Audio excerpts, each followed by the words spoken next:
Good morning everyone, welcome to my YouTube channel Lawful Lingo. आज का जो lecture है वो होने वाला है हमारा पीवाईक्यूज से रिलेटेड। तो आज के इस लेक्चर में हम डिस्कस करने वाले हैं कि हमारे जूरिस्प्रूडेंस में जो हमने स्कूल्स ऑफ जूरिस्प्रूडेंस को डिस्कस किया है उसके जितने भी पीवाईक्यूज है अब हम वो डिस्कस करेंगे। मुझे उम्मीद है कि आपने हमारे स्कूल्स ऑफ जूरिस्प्रूडेंस से रिलेटेड जितने भी लेक्चर हुए हैं वो लेक्चर जरूर देखे हैं। ठीक है, अगर किसी बच्चे का कहीं कोई डाउट रहा है पूरे के पूरे स्कूल्स ऑफ जूरिस्प्रूडेंस में, उससे भी पहले जो लेक्चर्स हुए हैं हमारे सोर्सेज ऑफ लॉ को रिलेटेड डेफिनेशंस या फिर हमारे जो जूरिस्प्रूडेंस और लॉ वर्ड की डेफिनेशंस के जो लेक्चर हुए हैं, अगर कहीं कोई डाउट रहा है अब तक तो प्लीज मुझे जरूर कमेंट करना ताकि आपका हर कंसेप्ट क्लियर हो सके, हम आपके डाउट्स का रिप्लाई दे सकें।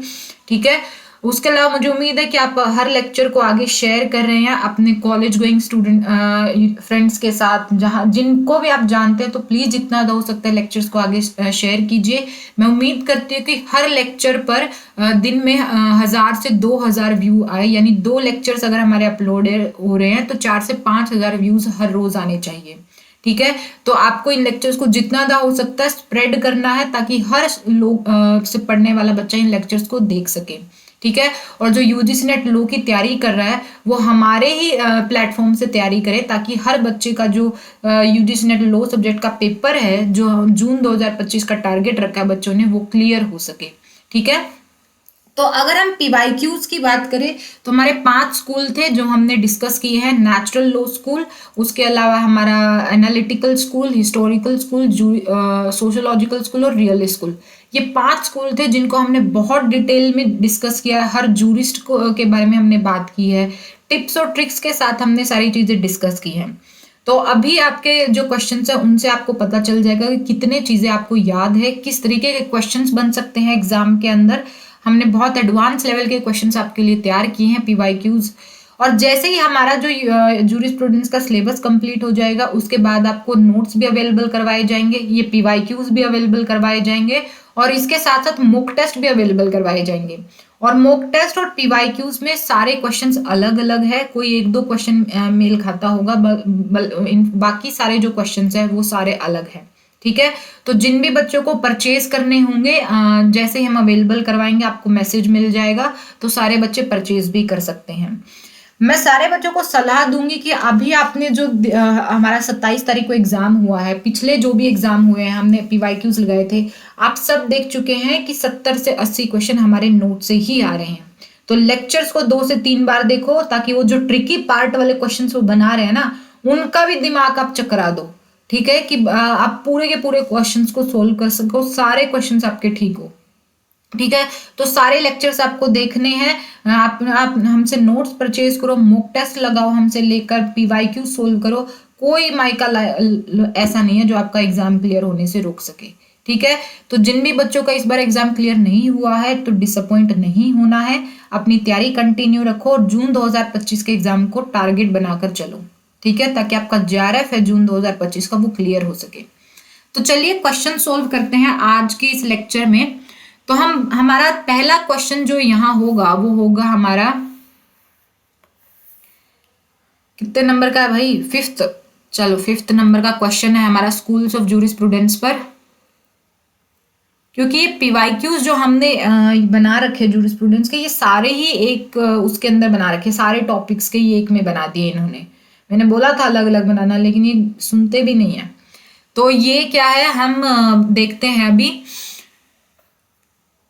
देखते पहला क्वेश्चन है हमारा पॉजिटिविज्म से related. Consider the following statement and point out which statement are related to positivism. जो हमारा एनालिटिकल पॉजिटिविज्म है उससे रिलेटेड क्वेश्चन पूछा गया है कि ये 4 स्टेटमेंट हमें दी गई है और पूछा गया कि कौन सी स्टेटमेंट पॉजिटिविज्म से रिलेटेड है। ठीक है, ये देखते ही आपको पूरा एनालिटिकल स्कूल समझ में आ जाना चाहिए कि किस बारे में बात करता है, क्या क्या वहां बात की गई है। तो चलो देखते हैं क्या क्या स्टेटमेंट है। तो एनालिटिकल स्कूल के अकॉर्डिंग लॉ क्या है, जो स्टेट मेड लॉ है, यानी जिसमें कमांड होती है, कोई फोर्स होती है, कोई सेंक्शन होती है। तो पहली स्टेटमेंट क्या है, लॉज आर कमांड। ये बात बिल्कुल ठीक है। ठीक है, दूसरा क्या कह रहा है, analysis of legal concept is distinct from sociological और हिस्टोरिकल एनालिसिस। ये कह रहा है कि सोशोलॉजिकल स्कूल और हिस्टोरिकल स्कूल जैसे लो एनालाइज करते हैं लो को, उससे बिल्कुल अलग है जो लीगल कंसेप्ट का एनालिसिस करता है पॉजिटिविज्म। ये बात भी ठीक है, ठीक है। जो एनालिटिकल स्कूल है वो तो कहता है स्टेट मेड लो क्या है, लो है, ठीक है। उसके अलावा सोशोलॉजिकल स्कूल क्या कह रहा है कि लॉ सोसाइटी से गवर्न होता है, सोसाइटी के रिस्पेक्ट में हमें देखना चाहिए। हिस्टोरिकल स्कूल क्या कह रहा है, कस्टम्स और ट्रेडिशंस, यानी जो सोसाइटी की हिस्ट्री होती है उसी से लॉ निकल कर आता है, यानी जो कस्टम्स और ट्रेडिशंस है वही सोर्सेज ऑफ लॉ होते हैं। तो दोनों में बिल्कुल डिफरेंस है, तो ये बात भी इनकी ठीक है। सी पॉइंट क्या कह रहा है, सी कह रहा है कि decisions can be deducted logically with recourse to morality. ये कह रहा है कि पॉजिटिविज्म ये कहता है कि जो डिसीजंस है उनको हम लॉजिकली डिडक्ट कर सकते हैं, लेकिन उनमें मोरालिटी भी होनी चाहिए। बिल्कुल नहीं, जो एनालिटिकल स्कूल है ये मोरालिटी की तो बात ही नहीं करता है, तो ये पॉइंट हमारा गलत है। तो सी पॉइंट जहां पर भी है ना, पहले तो उसको काट दो, उस ऑप्शन को, ए बी सी। तो पहला ऑप्शन हमारा कट गया, ए बी डी इसमें नहीं है, बी सी डी तो ये ऑप्शन हमारा कट गया, A and D, A and D बचता है हमारा, डी देखते हैं क्या है। ए तो ठीक है, बी भी ठीक है हमारा, ठीक है, तो डी देखते हैं ठीक होगा कि नहीं। The law as it is has to be kept separate from law ought to be. तो आपको याद है एनालिटिकल स्कूल में ये बात हुई थी कि जो लो एज इट इज है, जो जर्मी बेंथम है, ठीक है, वो लो ठीक है प्रेजेंट लो की बात करते हैं, लेकिन वो ये भी बात करते हैं कि फ्यूचर में लो कैसा होना चाहिए। तो उनको इन्होंने इन दोनों कंसेप्ट को बहुत अलग अलग रखा है, तो याद है ये बात। और ऑस्टिन भी ऐसी कुछ बात बोलते हैं। तो डी पॉइंट भी हमारा ठीक है। तो ए बी और डी तीनों पॉइंट हमारे ठीक है। तो तीनों तो हमारे भाई सेकंड ऑप्शन में ही दे रखे हैं, तो सेकंड ऑप्शन क्या होगा, हमारा करेक्ट आंसर होगा, ठीक है। तो मुझे उम्मीद है कि यहां तक आपको चीजें समझ में आएगी किस तरह से आपको क्वेश्चन सोल्व करने हैं। और यही जो पीवाईक्यूज हमने पिछले बैच में लगाए थे, ये नहीं हमने पेपर्स को सोल्व किया था, तो पीवाईक्यूज जब हमने लगाए थे तो टिप्स और ट्रिक्स के साथ मैंने बताए थे, और वही टिप्स और ट्रिक्स बच्चों ने इस बार एग्जाम में फॉलो की थी जो 27 तारीख को हुआ था, और काफी बच्चों के मैसेजेस आए कि वो टिप्स और ट्रिक्स उनके लिए कितनी हेल्पफुल हुई है। तो आपको भी ये चीज देखनी है और जितने ज्यादा हो सकता है इस लेक्चर को आगे स्प्रेड करना है, ठीक है, जितना ज्यादा हो सकता है लोगों तक फैलाओ इस लेक्चर को, ठीक है। तो चलिए नेक्स्ट क्वेश्चन की बात करते हैं। नेक्स्ट क्वेश्चन हमारा 7th क्वेश्चन है स्कूल्स ऑफ जूरिस्प्रूडेंस से रिलेटेड। तो ये हमारा 7th क्वेश्चन है जिसमें कह रहा है match the theories of jurisprudence with the jurist associated with it. इसमें कह रहा है कि एक तरफ तो थ्योरीज दी गई है जूरिस्प्रूडेंस की और दूसरी तरफ दी गई है कि कौन से जूरिस्ट ने कौन सी थ्योरी दिया। और ऐसा ही क्वेश्चन अभी हमारा जो 27 तारीख का क्वेश्चन, 27 तारीख को एग्जाम हुआ यूजीसी नेट लॉ का, वहां पर भी आया था। बच्चों का कहना है कि इस तरह के क्वेश्चन पूछे गए हैं, ठीक है। तो ऐसा ही क्वेश्चन हमारे पीवाईक्यूज में भी है। तो देखे क्या बोल रहा है। तो स्पिरिट ऑफ पीपल एक दी गई है, दूसरी सोशल सोलिडारिटी की दी गई है। उसके अलावा डिक्टेट्स ऑफ रीजनिंग दिया गया है और सोशल कंट्रोल दिया गया है। तो ये 4 थ्योरी दी गई है और इस तरफ जूरिस्ट दिए गए हैं। तो हम देखते हैं किसने क्या दी है। देखो सोशल सॉलिडारिटी तो डगेट ने दी है, डगेट दे रखी है सेकंड में, तो इससे मैच होगा ये, ठीक है। स्पिरिट ऑफ पीपल आपको याद हो तो मैंने बताया था सेविगनी, यानी वोल्केस जॉयस थ्योरी की बात करते हैं वो स्पिरिट ऑफ पीपल की। तो सेविगनी आपको यहां से पता होना चाहिए, तो सेविगनी एक दे रखा है। डिक्टेट्स ऑफ रीजनिंग आपको याद हो तो जब मैंने थॉमस एक्विनस आपको करवाया था तो वहां पर मैंने बताया कि थॉमस एक्विनस ने डिक्टेट्स ऑफ रीजनिंग की बात की है, अलग से थ्योरी लिखवाई थी मैंने, तो ये आपको याद होना चाहिए। ये रहा थॉमस एक्विनस सामने ही। तो सोशल कंट्रोल बचे हायरिंग इन्होंने दी है। तो देखते हैं पहला ए का फर्स्ट होना चाहिए, ए का फर्स्ट यहां पर भी है यहां पर भी, तो सी और डी तो हमारा ऑप्शन कट ही गया। बी का सेकंड होना चाहिए, बी का सेकंड इसमें भी है इसमें भी है। सी का क्या होना चाहिए, थर्ड, सी का थर्ड पहले में है दूसरे में नहीं है, तो ये भी कट गया हमारा। तो ए क्या हो गया हमारा, करेक्ट आंसर हो गया। तो इस तरीके से आपको क्वेश्चंस हमने बिल्कुल आपके नोट से आए आपको क्वेश्चंस देखने को मिलेंगे, ठीक है। तो आपको हर तरीके से आपको तैयार रहना है ताकि आपका जो स्टेट ऑफ माइंड है उस तरीके से प्रिपेयर हो सके और एग्जाम वाला कैसा भी क्वेश्चन पेपर बने आपको वो क्लियर करना ही करना है, आपका टारगेट ये होना चाहिए, ठीक है। तो ये हमारा क्वेश्चन था, मुझे उम्मीद है कि इस तरीके के क्वेश्चंस के लिए आप प्रिपेयर रहेंगे। बात करते हैं नेक्स्ट क्वेश्चन की। नेक्स्ट है हमारा 9th नंबर का क्वेश्चन। नाइन्थ क्वेश्चन है, which one of the following thinkers gave the concept of categorical imperative. ये कह रहा है कि कैटेगोरिकल इम्पेरेटिव का जो कंसेप्ट है ये किसने दिया है। याद है हमने जो इमैनुअल कैंट है डिस्कस किया था कि इमैनुअल कैंट ने कैटेगोरिकल इम्पेरेटिव का कंसेप्ट के बारे में बात की है। अगर कैंट वाला अगर किसी ने नहीं देखा हो, जो टॉपिक जो जूरिस्ट है हमारे, कैंट के बारे में चीजें नहीं पता है किसी को, तो जाकर भाई हमारा जो नेचुरल लॉ स्कूल है उसको देख लो। नेचुरल लॉ स्कूल में हमने कैंट से रिलेटेड सारी बातें डिस्कस की है। इमैनुअल कैंट ने क्या क्या बोला है, क्या क्या उनकी स्टेटमेंट है, सारी चीजों को हमने डिस्कस किया है। तो यहाँ तो देखने की भी जरूरत नहीं है कि क्या क्या ऑप्शन दे रखे हैं। तो सीधा है इसका कहाँ दे रखा है इमैनुअल कैंट, नाइन्थ का क्या होगा, डी ऑप्शन होगा। ठीक है, तो आपको यहाँ से पता चल जाएंगे कि नोट्स की कितनी वैल्यू है, कितने ज्यादा क्वेश्चंस हमारे नोट से आते हैं। ठीक है, तो इस बार तो हमने जो पिछले बैच के कंपैरिजन में इस बार के नोट्स को और हमने अपडेट किया है। और जिस तरह बच्चों ने बताया कि अभी जो हमारा 27 तारीख वाला एग्जाम है वहां पर PIL से रिलेटेड बहुत सारी कन्वेंशन के क्रोनोलॉजिकल ऑर्डर पूछा गया है। तो मैं कोशिश करूंगी कि PIL से रिलेटेड जितनी भी कन्वेंशन है, चाहे PIL की हो चाहे हमारा इंटरनेशनल ह्यूमैनिटेरियन लॉ की हो, वो सारी और इंक्लूड कर सके। IPR से रिलेटेड जितनी भी कन्वेंशंस थी वो हमने पिछले बैच में इंक्लूड कर ली थी। इस बार हम PIL की कन्वेंशंस पर भी फोकस करेंगे। काफी सारी कन्वेंशंस तो मैंने पिछले बैच में भी PIL की आपको करवाई थी, लेकिन कुछ और कन्वेंशंस थी जो पूछी गई थी उनको भी हम इंक्लूड करेंगे। ठीक है, तो ये हमारा एक और क्वेश्चन था। तो ये हमारा थर्ड क्वेश्चन है जो हो गया है। उसके बाद हमारा 11th क्वेश्चन है। 11th क्वेश्चन कह रहा है, which of the following pairs are incorrectly match. ये कुछ दे रखे हैं, थ्योरी दे रखी है और एक तरफ दे रखे हैं जूरिस्ट। ये कह रहा है कि इनमें से इनकरेक्ट कौन सा मैच किया गया है। कुछ ऑप्शंस करेक्ट है, कुछ इनकरेक्ट है, तो हमें इनकरेक्ट वाले चूज करने हैं। ठीक है, तो अगर आप देखो सोशल सोलिडारिटी थ्योरी, अभी हमने क्वेश्चन सोल्व किया जहां बताया डगेट की है, तो डगेट वाला ठीक है। तो पहले देखो ए जहां पर भी है ना उस ऑप्शन को काट दो। तो A एंड C पहले ऑप्शन में है तो ये तो कट गया। C and E, B and D, A, C, E ये भी कट गया। तो हमारे पास दो ऑप्शन बचते हैं। ग्रनोम थ्योरी हैंस कैल्सन ने दी है, ये भी बात बिल्कुल ठीक है। हमने हैंस कैल्सन को एनालिटिकल स्कूल में हैंस कैल्सन से रिलेटेड जितनी भी इंपॉर्टेंट चीजें उन सबको डिस्कस किया है और मैंने डिटेल में समझाया है कि ग्रनोम थ्योरी है क्या।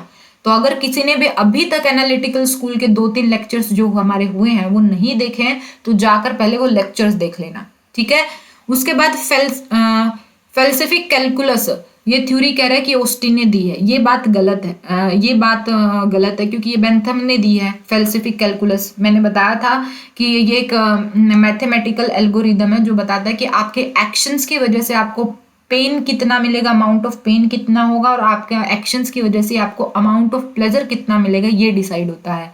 तो ये तो बेंथम की थ्योरी है। तो सी हमारा यहाँ पर एक ऑप्शन होगा।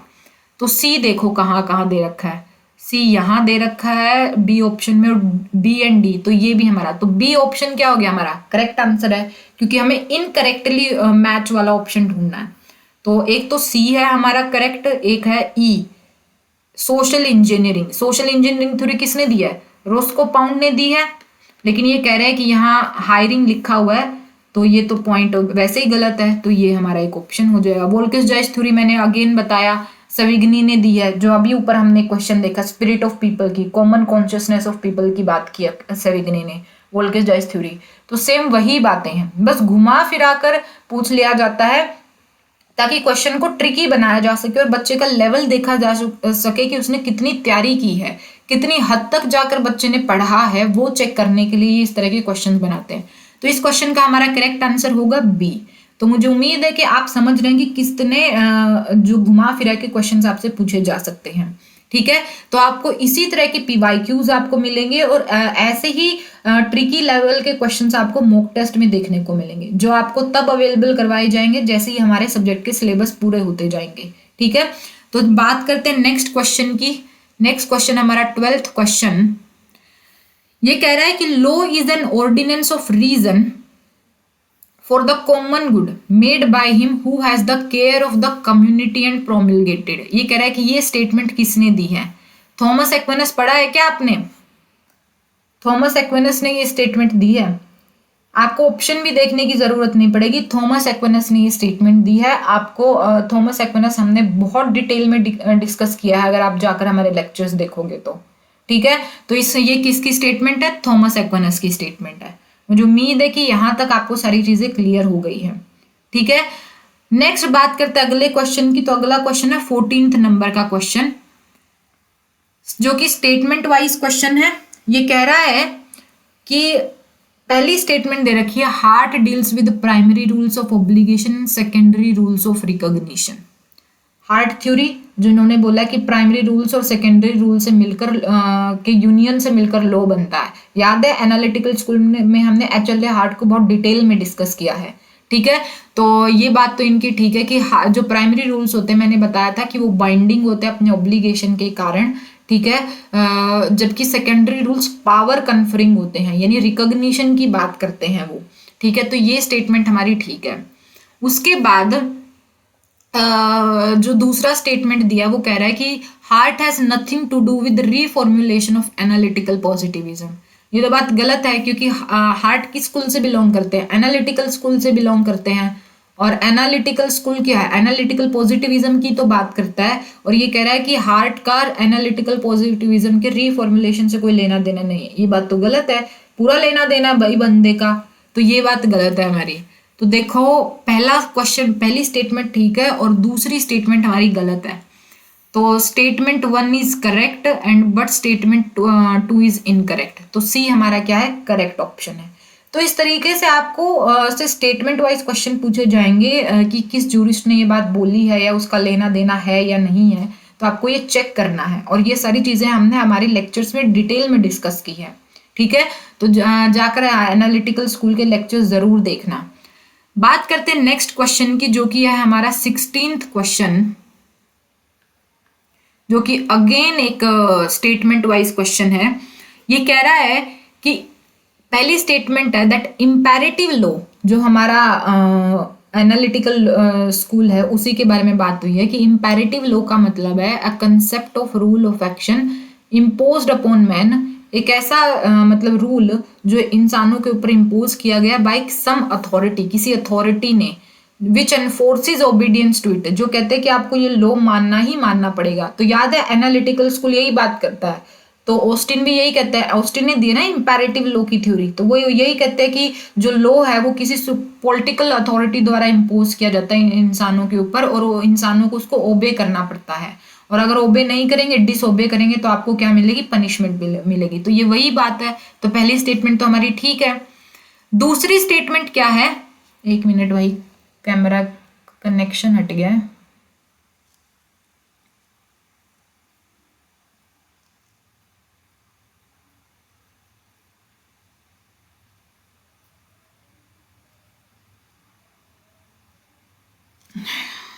कनेक्ट हो जाएगा मेरे ख्याल से, हो गया ना। दूसरी स्टेटमेंट क्या कह रहा है कि जो नेचुरल लॉ है, एक स्टेटमेंट तो एनालिटिकल स्कूल से है हमारी, और एक स्टेटमेंट है जो हमारी वो है नेचुरल लॉ स्कूल से। ये कह रहा है सेकेंड स्टेटमेंट की जो नेचुरल लॉ है ये बेसिकली सिग्निफाई करता है the principle of natural right and wrong. ये बात मैंने लिखवाई है हमारे नेचुरल लॉ स्कूल में कि जो नेचुरल लॉ है ये बेसिकली बात करता है कि क्या चीज सही है और क्या चीज रॉन्ग है, मतलब नेचुरली क्या चीज सही है और क्या चीज गलत है, ये उसके बारे में बात करता है नेचुरल लॉ स्कूल। ये बात भी ठीक है हमारी। तो दोनों स्टेटमेंट्स हमारी क्या है? ठीक है। मुझे उम्मीद है कि यहाँ से समझ में आ गया है। तो both statement 1 and statement 2 are correct. तो पहला ऑप्शन क्या है हमारा? करेक्ट आंसर होगा। ठीक है, तो यहां से आपको समझ में आ गया कि किस तरीके के लेवल के क्वेश्चंस आपसे पूछे जा सकते हैं और कैसे क्वेश्चंस पूछे जाएंगे। ठीक है, बढ़ते हैं अगले क्वेश्चन की तरफ। इसके बाद आया हमारा 19th क्वेश्चन। बीच बीच में ना क्वेश्चन अलग अलग टॉपिक के डाल रखे हैं।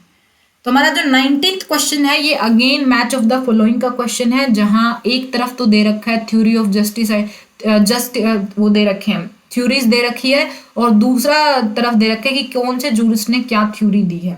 और इसी तरह के क्वेश्चन हमारे एग्जाम में इस बार जो जनवरी का एग्जाम हुआ है 27 तारीख को, वहां देखने को मिले हैं। ठीक है, तो थ्योरी ऑफ जस्टिस ये कह रहा है ये किसने दिया है? ये तो जॉन रोल्स ने दिया है। अभी भी एग्जाम में हमारा जो 27 तारीख का एग्जाम हुआ है वहाँ ये पूछा गया है कि जो जॉन रोल्स है उसने 1971 में अपनी बुक पब्लिश की थी, उसका क्या नाम है? तो थ्योरी ऑफ जस्टिस है वो ऑप्शन, करेक्ट ऑप्शन, जहाँ मैंने बच्चों को बताया भी है कि थ्योरी ऑफ जस्टिस इसका ऑप्शन होगा। और उन्होंने बताया है कि ठीक है, इस तरह के क्वेश्चंस पूछे गए हैं, तो थ्योरी ऑफ जस्टिस हमारा जॉन रोल्स होगा। ये सेकंड ऑप्शन दे रखा है। आइडिया ऑफ जस्टिस की अगर हम बात करें तो आइडिया ऑफ जस्टिस किसने दिया है हमारा? आपको याद है डेविड ह्यूम ने। अगर पिछला बैच अगर आपने किया हो तो आपको वहां से पता चलेगा आइडिया ऑफ जस्टिस किसने दिया। डेविड ह्यूम ने, ये डेविड ह्यूम ने दिया।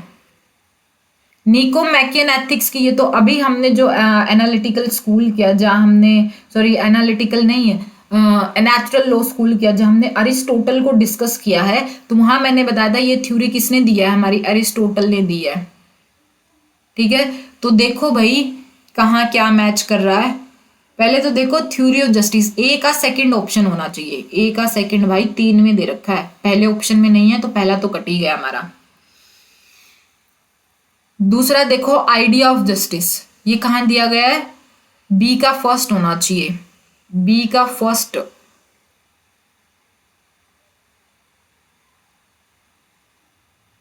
Idea of justice David Hume ने दिया है कि अमर्त्य सेन ने दिया है? यहां पर गड़बड़ हो गई। एक बार ये आइडिया ऑफ जस्टिस को हम ड्रॉप कर देते हैं। निकोमैकियन एथिक्स, ये मैच करो हमारा, सी का फोर्थ होना चाहिए, क्योंकि यहाँ सी का थर्ड दे रखा है भाई, इसलिए मैं यहाँ पर कंफ्यूज हो गई हूँ। तो सी का क्या होना चाहिए? फोर्थ हमारा। तो ए का होना चाहिए सेकंड और सी का होना चाहिए फोर्थ। तो ये सिर्फ इसमें दे रखा है डी ऑप्शन में, तो डी हमारा करेक्ट है। तो आइडिया ऑफ जस्टिस तो दिया अमर्त्य सेन ने, जिनके बारे में आई थिंक हम जस्टिस के बारे में बात करेंगे तब बात करेंगे, या पॉवर्टी में बात करेंगे तब इनके बारे में बात करेंगे। उसके बाद an inquiry concerning the principle of morals, ये इस ऑप्शन के अकॉर्डिंग ये किसने दिया? डेविड ह्यूम ने दिया। ठीक है, तो इस तरीके से कई बार मैं भी कंफ्यूज हो सकती हूँ, क्योंकि सारे चीजें तो मेरे को भी याद नहीं रहेंगी ना, कुछ कुछ चीजें जो मैं भूल जाऊंगी। ठीक है, तो यहां से आपको याद रखना है कि किस तरीके से क्वेश्चन सोल्व कर सकते हो आप। ठीक है, तो मुझे उम्मीद है कि ये क्वेश्चन आपका सोल्व हो गया होगा। बात करते हैं नेक्स्ट क्वेश्चन की, तो है हमारा 21वें नंबर का क्वेश्चन। क्या है ये क्वेश्चन? ये कह रहा है choose the correct chronological order of the emergence of the schools of jurisprudence earliest to the latest. ये कह रहा है कि हमने क्रोनोलॉजिकल ऑर्डर में आपको लगा के दिए हैं और आपको बताना है कि कौन सा ऑप्शन करेक्ट ऑप्शन है। स्कूल्स ऑफ जूरिस्प्रूडेंस का जो क्रोनोलॉजिकल ऑर्डर है उनको याद मैंने करवाया है, जो हमारा पहला नेचुरल लॉ स्कूल का लेक्चर है वो आप जाकर देखो, जहां मैंने आपको बताया कि कैसे आप स्कूल्स ऑफ जूरिस्प्रूडेंस को क्रोनोलॉजिकल ऑर्डर में याद कर सकते हो। उसको ट्रिक भी मैंने आपको बताई है, कैसे कर सकते हो? ना सर, ना सर, है ना। और ऐसा ही एक क्वेश्चन बच्चे का कहना है कि जूरिस्प्रूडेंस से अभी हमारा ना जो जनवरी का 27 जनवरी को एग्जाम हुआ, जूरिस्प्रूडेंस से दो ही क्वेश्चन आए थे। एक तो जॉन रोल्स वाला वो बुक पूछा गया था, और एक ये ऐसा कुछ क्वेश्चन पूछा गया था जहां उन्होंने बच्चे कह रहे थे कि ये ट्रिक लगाकर उनका वो क्वेश्चन सोल्व हुआ है। ठीक है, ऐसे स्कूल को क्रोनोलॉजिकल ऑर्डर में नहीं पूछा गया था। उन बच्चे कह रहे थे कि क्या पूछा गया था कि थ्योरी दे रखी थी कोई कंसेप्ट, और वो जूरिस्ट का नाम, जूरिस्ट बोल रखा था कि इस जूरिस्ट ने दी है, और फिर बोल रखा था ऐसे 4-5 ऑप्शन दे रखे थे और कह रहे थे कि इसको आपको कैसे लगाना है? क्रोनोलॉजिकल ऑर्डर में लगाना है, ऐसे बोल रखा था। तो बच्चों ने कहा था इस कंसेप्ट को यूज करके, इस ट्रिक को यूज करके उन्होंने इस क्वेश्चन को सोल्व किया था। अब देखते हैं ये उनका आंसर सही निकलता है कि गलत, वो हमें बाद में पता चलेगा, बट बच्चों का कहना ये था। बट इस क्वेश्चन को हम इसी ट्रिक का यूज करके सोल्व करेंगे। कैसे? तो हमारा नासर में पहला एनालिटिकल स्कूल आएगा, तो देखो नेचुरल स्कूल आएगा, तो देखो नेचुरल स्कूल पहले ऑप्शन में कहाँ दिया गया है? तो नेचुरल लॉ स्कूल हमारा यहाँ दिया गया है। हिस्टोरिकल स्कूल तो ये तो ऑप्शन गलत ही है। एनालिटिकल पॉजिटिविज्म ये भी गलत है। रियलिस्ट ये भी गलत है। रियलिस्ट यहाँ पे ये भी गलत है। तो सिर्फ ये ऑप्शन हमारा ठीक है, ए हमारा ठीक है। देखो ए कहाँ दिया है, तो सी ऑप्शन क्या है हमारा? करेक्ट है। तो पहले आएगा नेचुरल लॉ स्कूल, फिर ए एनालिटिकल पॉजिटिविज्म, भाई ये गलत दे रखा है, यहाँ एनालिटिकल आना चाहिए फिर हिस्टोरिकल आएगा। ऑप्शन में इन्होंने गलत टाइपिंग कर रखी है, उसके बाद रियलिस्ट आएगा क्योंकि सोशोलॉजिकल दे नहीं रखा है। तो यहाँ पर इन्होंने टाइपिंग गलत कर रखी है, लेकिन होना ऐसे चाहिए नासर। ठीक है, पहला, दूसरा, तीसरा, चौथा और पांचवा ऐसे आपको याद रखने हैं। तो ये इन्होंने टाइपिंग गलत कर रखी है, ये आप ध्यान रखना। ठीक है, तो पहला ऑप्शन हमारा करेक्ट होगा। उसके बाद हम करते हैं नेक्स्ट क्वेश्चन की बात। हमारा अगला क्वेश्चन है choose the correct chronological order of the jurist from earliest to the latest. ये कह रहा है कि जो जूरिस्ट सबसे पहले आया उनको आपको पहले लगाना है, जो जूरिस्ट बाद में आया उनको आपको बाद में लगाना है। देखते हैं क्या क्या जूरिस्ट दे रखे हैं। पहला है Austin, Bentham, Pound, Holmes. Bentham, Holmes, मतलब 4 जूरिस्ट दे रखे हैं, ऑस्टिन, बेंथम, पाउंड यानी रोस्को पाउंड और होम्स, ओलिवर होम्स। ठीक है, तो ये कह रहा है कि ये 4 जूरिस्ट है और आपको बताना है कि कौन सा जूरिस्ट पहले आया है, कौन सा जूरिस्ट बाद में आया है। ठीक है, ये कह रहा है। तो अगर आपको पता हो कि ऑस्टिन से पहले बेंथम आए थे, ऑस्टिन से पहले बेंथम आए थे, तो आपको ऑलमोस्ट क्वेश्चन सोल्व हो जाएगा। जहां ऑस्टिन से पहले बेंथम दे रखे वो ऑप्शन तो आप निकाल लो अलग से। देखो बेंथम से पहले ऑस्टिन दे रखा है तो ये तो गलत हो जाएगा। ऑस्टिन से पहले बेंथम दे रखा है तो ये ठीक है, हो सकता है। ऑस्टिन से पहले बेंथम दे रखा है, ये एक हम अलग रख लेते हैं। बेंथम से पहले ऑस्टिन दे रखा है, ये गलत हो जाएगा। ऑस्टिन से पहले बेंथम दे रखा है, ये आपको ही ध्यान रखना है। तो पहला तो होना चाहिए हमारा बेंथम, उसके बाद ऑस्टिन होना चाहिए। अब पाउंड और होम्स को हम कहाँ लगा सकते हैं ये आपको देखना है। देखो रोस्को पाउंड किसके हैं, बात करते हैं सोशियोलॉजिकल स्कूल से, और ओलिवर होम्स कहाँ से आते हैं हमारे, ये आते हैं नेचुरल लॉ स्कूल से। ठीक है, तो वैसे तो नेचुरल लॉ स्कूल सबसे पहले आया था, तो जूरिस्ट उसके पहले आएंगे या फिर एनालिटिकल स्कूल के। ये वैसे इनके बर्थ वाइज मेरे ख्याल से क्वेश्चन बना रखा है, और ये बर्थ वाइज वाला क्वेश्चन ना तुक्के का ही काम है। तो हम इसका 22वें का आंसर पूछ लेते हैं क्या है। 22वें का आंसर क्या है भाई, सी। ये तो कह रहे हैं 22वें का आंसर सी है, ये यानी ये ऑप्शन सी ओनली। तो बेंथम, ये कह रहे हैं बेंथम पहले आएगा, फिर ऑस्टिन आएगा, फिर पाउंड आएंगे, फिर ओलिवर होम्स आएंगे। ये इसका करेक्ट आंसर है भाई, आप देख लेना, इसको ऐसे याद रख सकते हो। ये अर्लीस्ट जन्म वाइज कैसे आए ना, ये मुझे नहीं समझ में आ रहा। मैंने क्वेश्चन ढूंढने की भी कोशिश की कि अगर इनका कहीं बर्थ वाइज कोई लिस्ट मिल जाए, पर मुझे ऐसा कुछ मिला नहीं इससे रिलेटेड। तो आप ये क्वेश्चन चेक कर लेना। ठीक है, बढ़ते हैं नेक्स्ट क्वेश्चन की तरफ। हमारा 24वें नंबर का क्वेश्चन है। क्वेश्चन है हमारा according to Pound law is. ये कह रहा है कि रोस्को पाउंड के अकॉर्डिंग लॉ क्या है। पहली स्टेटमेंट दे रखी है, ये कह रहा है the statement of circumstances in which the public force will be brought to bear upon man through courts. Sociological school से बिलोंग करते जो कह रहे हैं कि सोसाइटी से ही लॉ गवर्न होता है, तो ये बात तो गलत है। A social institution, law is a social institution to satisfy social wants. की बात याद है, मैंने बताया था, इन्होंने बोला था लॉ एक सोशल इंस्टीट्यूशन है जो लोगों की मैक्सिमम सोशल वांट्स को सेटिस्फाई करता है with minimum friction.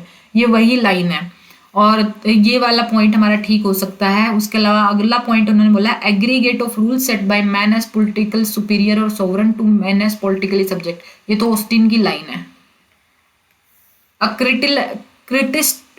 Crystallise common sense of communities, ये पॉइंट मैंने देखा नहीं, तो बी पॉइंट हमारा करेक्ट आंसर होगा। तो 24वें का क्या करेक्ट आंसर है भाई, बी। तो बी इसका कह रहे हैं करेक्ट आंसर है, और ये हमने डिस्कस किया है जब रोस्को पाउंड को हमने डिस्कस किया था, तो उन्होंने लॉ वर्ड से रिलेटेड डेफिनेशन मैंने बताई थी। ठीक है, मुझे उम्मीद है कि आपको चीजें समझ में आ गई है। उसके अलावा हम क्वेश्चन 25 देखते हैं, जो कह रहा है which of the following is not correct in relation to rights in its various forms and its correlatives. यानी जूरल कोरिलेटिव की बात हुई है। ये कह रहा है कि आपको बताना है कि कौन सा जूरल कोरिलेटिव करेक्टली मैच नहीं है। होफील्ड की थ्योरी, जूरल कोरिलेटिव को कैसे याद रखोगे, मैंने बहुत इजी तरीका बताया। तो किसी ने भी एनालिटिकल स्कूल का हमारा जो पार्ट है वो नहीं देखा है तो जाकर वो देख लो। तो मैंने आपको बताया था जो राइट है हमारा उसका कोरिलेटिव होगा ड्यूटी, जो प्रिविलेज और लिबर्टी है इसका जो हमारा होगा कोरिलेटिव वो क्या होगा, नो राइट। उसके अलावा पावर का क्या होगा, लायबिलिटी कोरिलेटिव। और उसके अलावा मैंने एक और बताया था इम्यूनिटी का क्या होगा, डिसेबिलिटी।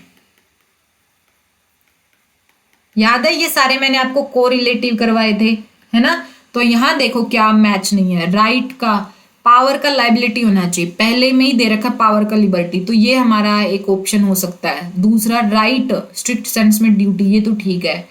लिबर्टी का नो राइट यानी ये रहा, ये भी बात ठीक है। इम्यूनिटी का डिसेबिलिटी, तो पहला क्या हमारा करेक्ट ऑप्शन है क्योंकि हमें चेक करना है कि कौन सा करेक्टली मैच नहीं है। तो पहला पावर का कोरिलेटिव क्या होगा, लाइबिलिटी होगा, और इन्होंने क्या दे रखा है, लिबर्टी। तो पहला ऑप्शन क्या हो गया हमारा, करेक्ट आंसर हो गया। ठीक है, तो मुझे उम्मीद है कि आपको समझ में आ रहा है कि किस तरीके के क्वेश्चंस पूछे जा सकते हैं। ठीक है, तो यहां से आपका क्लियर हो गया ये कंसेप्ट भी, हमने होपफील्ड थ्योरी में ये सारी चीजें डिस्कस की है। नेक्स्ट हम बात करते हैं, हमारा 27वें नंबर का क्वेश्चन है। ये कह रहा है कि every man has a property in his own person. हर इंसान अपने आप में ही अपनी प्रॉपर्टी होता है, जहां उसके पास राइट है टू प्रिजर्व हिज प्रॉपर्टी, जो क्या है उसकी लाइफ, लिबर्टी, एस्टेट। ये स्टेटमेंट किसने दिया है, याद है नेचुरल लॉ स्कूल में हमने बताया था कि जो जॉन लॉक है उन्होंने प्रॉपर्टी से रिलेटेड क्या स्टेटमेंट दिया जब हमने जॉन लॉक को डिस्कस किया था। तो आपको याद है जॉन लॉक से रिलेटेड स्टेटमेंट मैंने आपको लिखवाया भी है, तो जॉन लॉक इसका आंसर है। तो डी क्या इसमें करेक्ट आंसर है।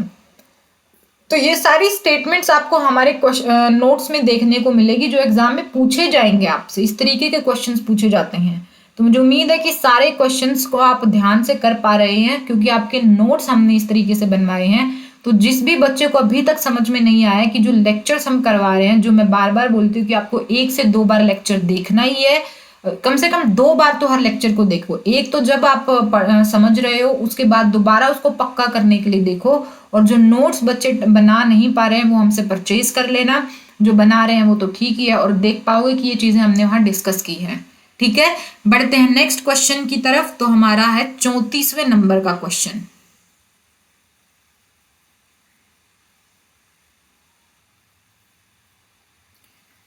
कह रहा है 34वें मैच ऑफ द फॉलोइंग का क्वेश्चन है, जिसमें एक तरफ तो दे रखे हैं जूरिस्ट और दूसरी तरफ दे रखे हैं स्कूल्स। कह रहा है कि कौन सा जूरिस्ट कौन से स्कूल से बिलोंग करता है ये हमें बताना है। तो चलिए क्वेश्चन देखते हैं हमारा।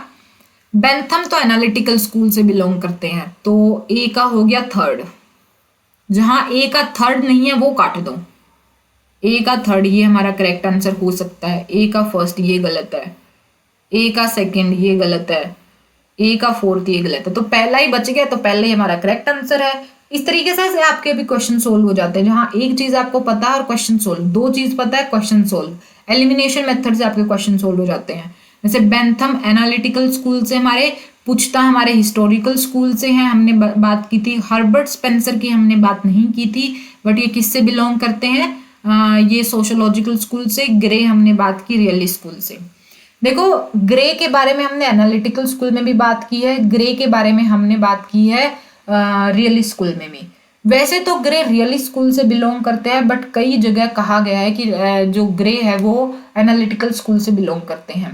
तो आप ग्रे को रियलिस्ट स्कूल से बिलोंग मानना, क्योंकि क्योंकि मेरे ख्याल से यूजीसी नेट लो जो यूजीसी नेट है वो भी अपना ग्रे को रियलिस्ट स्कूल से ही बिलोंग मानते हैं। तो आप ग्रे को रियलिस्ट स्कूल से ही मानना, हमने डिस्कस किया रियलिस्ट स्कूल में ग्रे को। तो आप एनालिटिकल स्कूल में हमने जो इनके बारे में बताया है आप वो रियलिस्ट स्कूल में फिक्स कर लेना। ठीक है, तो यहां से ये क्वेश्चन सोल्व हो जाएगा हमारा।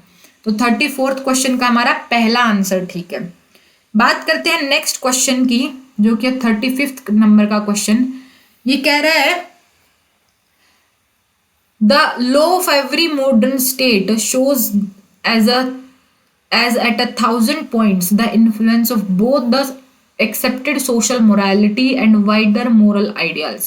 These influences enter into law either abruptly and loudly through legislation or silently piecemeal through the judicial process. Who said this? ये स्टेटमेंट हमने नहीं किया। ये देखो इस तरह के क्वेश्चंस भी हमारे मिल जाएंगे जो एक दो स्टेटमेंट हमने नहीं की है। तो ये स्टेटमेंट किसने बोला है? वैसे तो मोरालिटी की बात अगर आप देखोगे हार्ट ने अपने उसमें से निकाल दिया था, ठीक है। तो इसका आंसर देखते हैं हम क्या है भाई। 35th का आंसर बताओ क्या है, चेक करके बताओ मेरे को। ये कह रहे हैं सी आंसर है, तो 35th का सी आंसर है हार्ट ने। तो आप लिख रहे हैं ना चल हार्ट के पास ही, या स्टेटमेंट आपको लिख लेनी है ताकि आपको याद रहे, ठीक है। बात करते हैं नेक्स्ट क्वेश्चन की, जो कि हमारा 42nd नंबर का क्वेश्चन है। क्या क्वेश्चन है? ये कह रहा है under the following statements and give the correct answer by using the code given below. इनमें से हमें करेक्ट स्टेटमेंट छांटनी है, कौन सी है। तो ये स्टेटमेंट हमारी पॉजिटिव लॉ से रिलेटेड दे रखी है, यानी एनालिटिकल स्कूल से ये स्टेटमेंट दे रखी है। तो अगर आप देखोगे क्या क्या स्टेटमेंट दे रखा है, the positive law made by sovereign and positive morality note by it. याद है पॉजिटिव लॉ मैंने बताया था सोवरन द्वारा बनाया जाता है, स्टेटमेंट लॉ होता है, तो ये हमारा ठीक है। तो जहां पहला पॉइंट नहीं है वो ऑप्शन काट दो। फर्स्ट एंड सेकंड इसमें दे रखा है, फर्स्ट एंड थर्ड इसमें दे रखा है, सेकंड एंड थर्ड, तो सी हमारा कट गया। फर्स्ट सेकंड एंड थर्ड, तो सी ऑप्शन तो चला गया, बचे हमारे पास 3 ऑप्शन। देखते हैं सेकंड ऑप्शन ठीक है या नहीं। ये कह रहा है कि positive law is made by the sovereign, ठीक है, लेकिन positive morality is by God. Positive morality जैसा कंसेप्ट हमने डिस्कस नहीं किया है नेचुरल लॉ स्कूल में, तो ये पॉइंट हमारा गलत होना चाहिए। तो सेकंड हमारा ऑप्शन है जो वो गलत है। तो जहां सेकंड ऑप्शन है वो देख लो गलत है, पहला और सेकंड ये भी गलत है। पहले इसमें नहीं है, इसमें सेकंड ऑप्शन दे रखा है, ये भी गलत है। तो हमारा क्या है, बी ऑप्शन ठीक है, यानी पहला और थर्ड स्टेटमेंट ठीक है। तो क्या कह रहा है that positive law is made by the sovereign, ये बात ठीक है, लेकिन पॉजिटिव मोरालिटी किससे आती है? By the consent of the people, ठीक है। याद है ये चीज हमने बात की थी। तो पहला और तीसरा पॉइंट हमारा ठीक है, तो हमारा बी ऑप्शन इस क्वेश्चन का ठीक होगा, ठीक है। तो यहां से इस तरीके से आपको क्वेश्चन सोल्व कर मिलेंगे और आपको ऐसे क्वेश्चन को सोल्व करना होगा। तो घुमा फिरा कर भी चीजें दी जाती है, बट आपको क्या है वो सारी चीजें ध्यान में रखनी है जो हमने आपको बताई है, तो आपके क्वेश्चन सोल्व होने के चांसेस बढ़ जाते हैं, ठीक है। बात करते हैं नेक्स्ट क्वेश्चन की, जो कि हमारा 43rd नंबर का ही क्वेश्चन है। ये कह रहा है कि विच of the following is not a statement from heart theory. जो चल्ले हार्ट की थ्योरी है, ये कह रहा है कि उनमें से इन स्टेटमेंट में से कौन सी स्टेटमेंट हार्ट की थ्योरी से बिलोंग नहीं करती है। तो देखते हैं कौन कौन सा कह रहा है। The law is a normative and not a natural science. Law is a system of social rules which acquire the character of legal rules. ये बात तो है ही, हमने डिस्कस किया था। The union of primary and secondary rules constitute the core of a legal system. ये बात भी ठीक है, हमने बात की थी कि जो प्राइमरी और सेकेंडरी रूल्स है उनके यूनियन से ही जो लॉ है वो बनता है।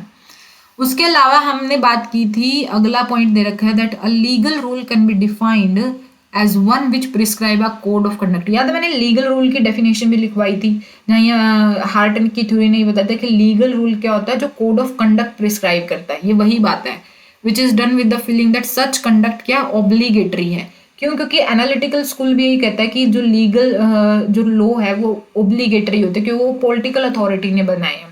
तो ये बात भी इनकी ठीक है। तो ए ऑप्शन बचता है हमारा, तो ये स्टेटमेंट इनकी गलत है, that law is normative and not a natural science, ठीक है। तो ये बात हमारा गलत ऑप्शन, तो ये पॉइंट हमारा करेक्ट आंसर हो गया। तो इस तरीके के क्वेश्चंस हैं जो आपको सोल्व करने हैं और इस तरीके के क्वेश्चंस आपको मिलेंगे। मुझे उम्मीद है कि ये सारे क्वेश्चंस आपको सोल्व करने के बाद पता चल गया होगा कि कितने एडवांस लेवल के क्वेश्चंस हमने हमारे पीवाईक्यूज के अंदर इंक्लूड किए हैं। बाकी के जो पीवाईक्यूज है, तो हमारा लेक्चर का टाइम हो गया आज का। तो बाकी के जो पीवाईक्यूज है, जब आप हमसे ये पीवाईक्यूज के परचेज करेंगे तब आप सोल्व कर लेना, ठीक है। मिलते हैं हम नेक्स्ट लेक्चर में, जहां हम आगे के जो टॉपिक्स हमारे जूरिस्प्रूडेंस के उनको डिस्कस करेंगे और जो भी पीवाईक्यूज हमारे पास उनसे रिलेटेड है वो भी देखेंगे, अगर है तो। बाकी हम बाद में देखते हैं। तो चलिए मिलते हैं नेक्स्ट लेक्चर में।